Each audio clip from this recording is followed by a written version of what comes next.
Hello students, अस्सलाम वालेकुम। I am mister Mohammad Tajammul और आप देख रहे हैं लर्निंग पॉइंट चैनल। और ये हमारा उप सीरीज़ का 6th लेक्चर है। इस लेक्चर में हम बात करेंगे कंस्ट्रक्टर ओवरलोडिंग के ऊपर, क्योंकि जो हमारा 4th लेक्चर था वो कंस्ट्रक्टर पे था और जो हमारा 5th लेक्चर था वो फंक्शन ओवरलोडिंग पे था।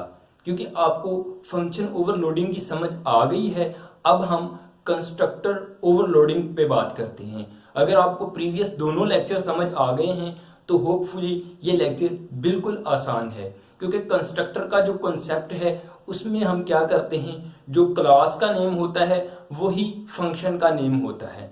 और फंक्शन ओवरलोडिंग में क्या करते हैं, हम जो ओवरलोडिंग साथ वर्ड लगता है इसमें दो या दो से ज्यादा हम फंक्शन बनाते हैं एक ही नेम से। क्योंकि सी में हम सेम नेम से एक से ज्यादा फंक्शन नहीं बना सकते थे, लेकिन C++ में हमें ये अलाउ है कि हम एक से ज्यादा यानी कि सेम नेम के फंक्शन बना सकते हैं। लेकिन जब कंस्ट्रक्टर का वर्ड साथ लगता है, इसका मतलब है कि जब कंस्ट्रक्टर ओवरलोडिंग होती है, कंस्ट्रक्टर ओवरलोडिंग में जो क्लास का नेम होगा वही जितने भी उसके अंदर मेंबर फंक्शन होंगे उनका नेम भी वही होगा। फॉर एग्जाम्पल, हम क्लास का नेम लर्निंग लेते हैं और उसके अंदर दो हम फंक्शन बना लेते हैं और दोनों फंक्शन का नेम भी क्या होगा, लर्निंग ही होगा। क्योंकि हम कंस्ट्रक्टर ओवरलोडिंग की बात कर रहे हैं, लेकिन एक चीज आप याद रखें कि जो हम मेंबर फंक्शन बनाएंगे हमारी क्लास के अंदर, उनका नेम तो क्लास जैसा ही होगा, लेकिन जो नंबर ऑफ आर्गुमेंट होंगे वो डिफरेंट होंगे। मीन्स दैट हम दो फंक्शन बनाएंगे, एक फंक्शन के अंदर आर्गुमेंट हम एक पास कर देंगे और जो दूसरा फंक्शन होगा हमारा उसमें हम दो आर्गुमेंट पास कर देंगे। क्योंकि ओवरलोडिंग का कॉन्सेप्ट इसी चीज को क्लियर करता है कि हम सेम नेम के दो या दो से ज्यादा फंक्शन बना लेते हैं, लेकिन उसमें जो आर्गुमेंट होते हैं, नंबर ऑफ आर्गुमेंट, वो डिफरेंट होते हैं। हम यहाँ पे एक एग्जाम्पल प्रोग्राम देखते हैं जिससे आपको बिल्कुल समझ आ जाएगी कि कंस्ट्रक्टर ओवरलोडिंग क्या होता है। और जो कंस्ट्रक्टर होता है इसमें हम जब भी ऑब्जेक्ट क्रिएट करते हैं, मीन्स दैट जब भी हम कोई ऑब्जेक्ट क्रिएट करते हैं क्लास का, विद आउट क्लास, जो हम इनसाइड द क्लास यानी कि मेंबर फंक्शन होते हैं, उनको कॉल किए बगैर वो ऑटोमेटिकली क्या हो जाते हैं, कॉल हो जाते हैं।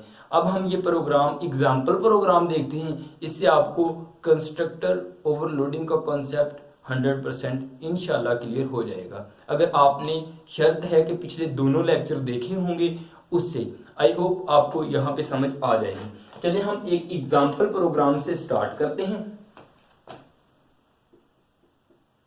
Include iostream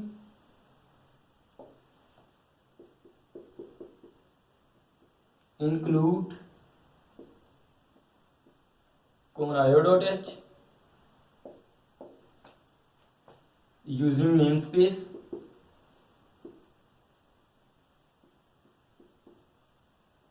std। ठीक है, यहां पे हम क्या करते हैं, एक क्लास क्रिएट करते हैं।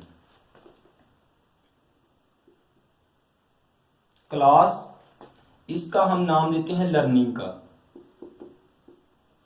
ठीक है, इसके अंदर हम क्या करते हैं, दो फंक्शन बनाते हैं। ठीक है, पब्लिक, इसमें हम एक लर्निंग नेम का फंक्शन बनाते हैं जिसके अंदर इन ए हम एक क्या कर देते हैं, वेरिएबल को, एक आर्गुमेंट को पास करते हैं और इसके अंदर हम सी आउट करवा देते हैं इसका स्केयर, जो भी यहाँ पे नंबर होगा। SEQ इज इक्वल टू, हम इसको करते हैं A मल्टीप्लाइड बाय A।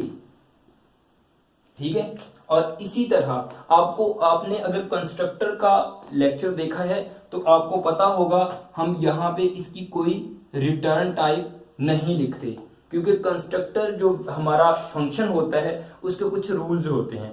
इसमें हम रिटर्न टाइप नहीं लिखते, यानी कि उसकी जो रिटर्न वो टाइप, एक तो ये वैल्यू रिटर्न ही नहीं करता। जो हमारा कंस्ट्रक्टर टाइप का फंक्शन होता है ये कोई वैल्यू रिटर्न नहीं करता, इसीलिए हम इसकी रिटर्न टाइप नहीं लिखते, ठीक है।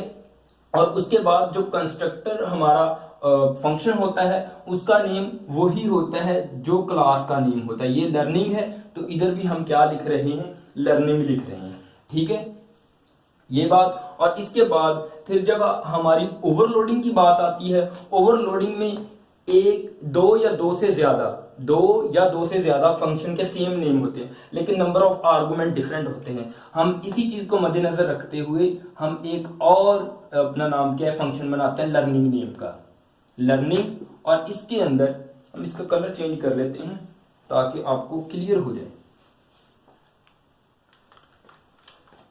यहां पे हम लिखते हैं learning int x and int y। इसकी बॉडी, इसमें हम सम को क्या करवा लेते हैं, सी आउट करवाते हैं। C out sum is equal to x plus y, और इसको हम खत्म करते हैं और जो हमारी क्लास है इसकी बॉडी क्लोज हो चुकी है। अब मैं आपको दोबारा फिर से ये थोड़ा सा समझाता हूँ, फिर हम मेन जो बॉडी है इसकी तरफ आते हैं। जो हमारा कंस्ट्रक्टर फंक्शन होता है इसमें हम क्या करते हैं, रिटर्न टाइप एक तो नहीं लिखते, उसके बाद ये कोई भी वैल्यू रिटर्न हमारा कंस्ट्रक्टर वेरिएबल नहीं करता। और इसमें कंस्ट्रक्टर में ये चीज होती है कि हम जो भी क्लास का नेम लेते हैं वही हमारे फंक्शन का नेम होता है। और इसमें जो मोस्ट इंपॉर्टेंट बात है, हम जब भी ऑब्जेक्ट क्रिएट करते हैं, हम जब भी क्लास का ऑब्जेक्ट क्रिएट करते हैं, हमें जो फंक्शन है इसको कॉल नहीं करना पड़ता, ये ऑटोमेटिकली कॉल हो जाता है, ठीक है। इसका हम जब इस लर्निंग हमारी क्लास है मेन के अंदर हम इसका एक ऑब्जेक्ट क्रिएट जब ही करेंगे साथ ही ये ऑटोमेटिकली कॉल हो जाएगा। देखना हम यहाँ पे इसको कॉल नहीं करेंगे, ये ऑटोमेटिकली कॉल होके हमें डिजायर जो हमारी आउटपुट है वो दे देगा। और इसी तरह जब ओवरलोडिंग की बात आती है तो हम क्या करते हैं, सेम नेम के एक से ज्यादा फंक्शन बना लेते हैं। इसमें हमने दो फंक्शन बनाए हैं सेम नेम के, बट आर्गुमेंट जो होते हैं इसमें वो सेम नहीं होते। इसमें एक आर्गुमेंट है, इसमें दो आर्गुमेंट है, एक्स एंड वाई, और यहाँ पे ए है। अब हम अपना प्रोग्राम कंटिन्यू करते हैं मेन से। इंट मेन, इसके अंदर हम क्या करते हैं, हम जो हमारा लर्निंग है ये हमारी क्लास का नेम है, ठीक है। अब थोड़ा सा फोकस करें, ये लर्निंग जो हमारी क्लास का नेम है, यहां पे हम एक ऑब्जेक्ट क्रिएट करते हैं, हम L1 करते हैं ऑब्जेक्ट L1, और इसके अंदर हम 50 पास करते हैं, ठीक है। चलिए 10 कर लें ताकि मुझे आउटपुट लिखने में आसानी होगी। यहां पे मैंने क्या पास किया, यहां पे 10 पास कर दिया, ठीक है।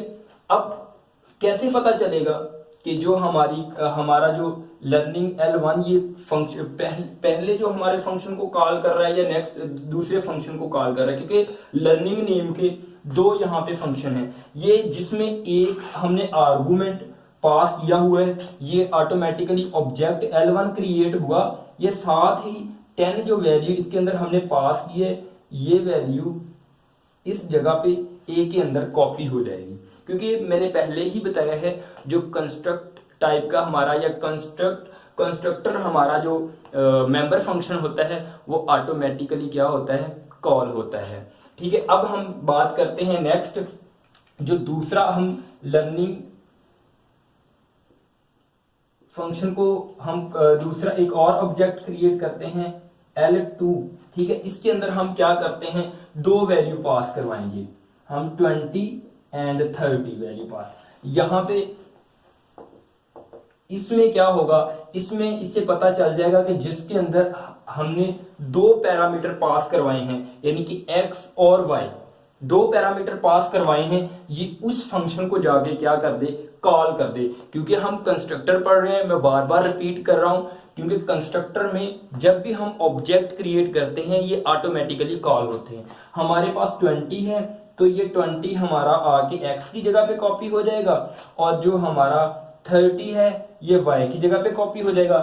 यहाँ से वैल्यू यहाँ और यहाँ से यहाँ, ये 20 एंड 30, ये आउटपुट हमारी सम की क्या आ जाएगी 50 आ जाएगी। और यहाँ पे 10 जो यहाँ कॉपी होगा, यही 10 जाके यहाँ कॉपी होगी, 10 मल्टीप्लाइड बाई 10, इसकी जो आउटपुट 100 आ जाएगी। यहाँ पे जो आउटपुट बॉक्स के अंदर आउटपुट आएगी, आउटपुट ये आएगी SEQ is equal to 100 and sum is equal to 50, ये हमारी आउटपुट आ जाएगी। यहां पे हम लिखते हैं गेट ch और हमारा प्रोग्राम कंप्लीट हुआ, ये मेन की बॉडी कंप्लीट हो चुकी है।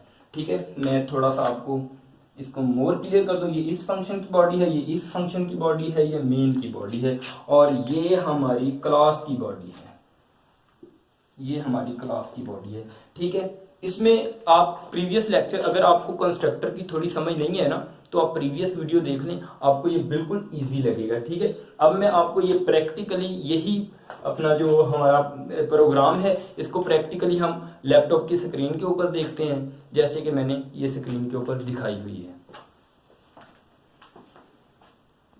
जिसको मैं यहाँ पे रन करके दिखाऊंगा। पहले हम जो कंस्ट्रक्टर स्पेशल टाइप का मेंबर फंक्शन है, इसके बारे में देख लेते हैं। देखें हमारे पास क्लास का नेम क्या है, लर्निंग है, और फंक्शन का नेम भी वही है। ये तो हमारा जो कंस्ट्रक्टर स्पेशल टाइप का फंक्शन है, इस चीज़ को क्लियर कर रही है। लेकिन जो ओवरलोडिंग है, 1 मिनट में आपको मार करके दिखाता हूँ।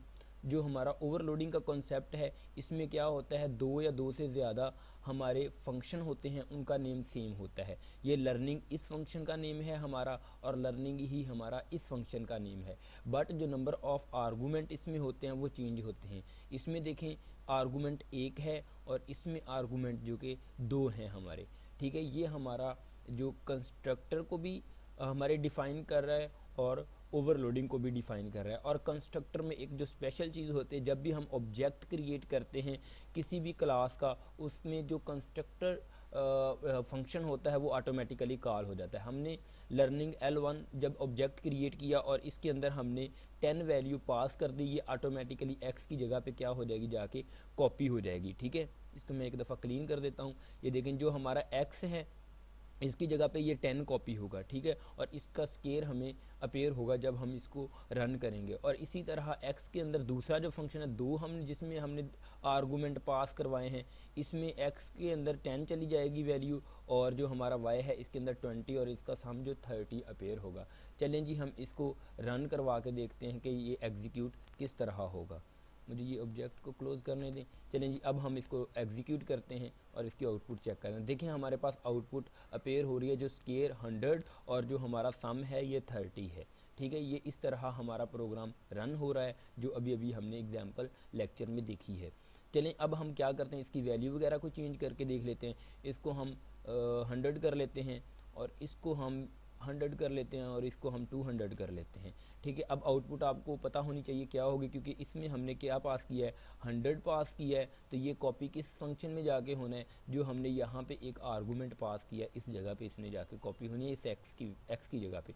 और जो ये 2 जिसमें हमने वैल्यू पास की है, ये इस फंक्शन को कॉल कर रहा है, इस फंक्शन को डिफाइन कर रहा है, जिसके अंदर हमने 2 आर्गूमेंट पास किए हैं। और जो 100 है ये कॉपी जाके होगा x की जगह पे, और जो हमारा 200 है ये कॉपी जाके होगा y की जगह पे। चलिए हम इसको एग्जीक्यूट करके देखते हैं। ठीक है, देखें हमने कंस्ट्रक्टर फंक्शन है ना, इसलिए हमने इसका ऑब्जेक्ट क्रिएट किया जस्ट, तो ये ऑटोमेटिकली कॉल होगा। इसको हमने कोई कॉल नहीं किया मेन के अंदर। ठीक है, चलें जी इसको देखते हैं। अब हमारी आउटपुट अपेयर होगी इंशाल्लाह, बट नहीं हो रही। वाई? क्योंकि हमारा इसकी क्यों नहीं हो रही, क्योंकि इसके अंदर ये पहले से हमारा जो कंसोल ओपन है, इसको क्लोज करके अब मैं इसको एग्जीक्यूट करके देखता हूँ।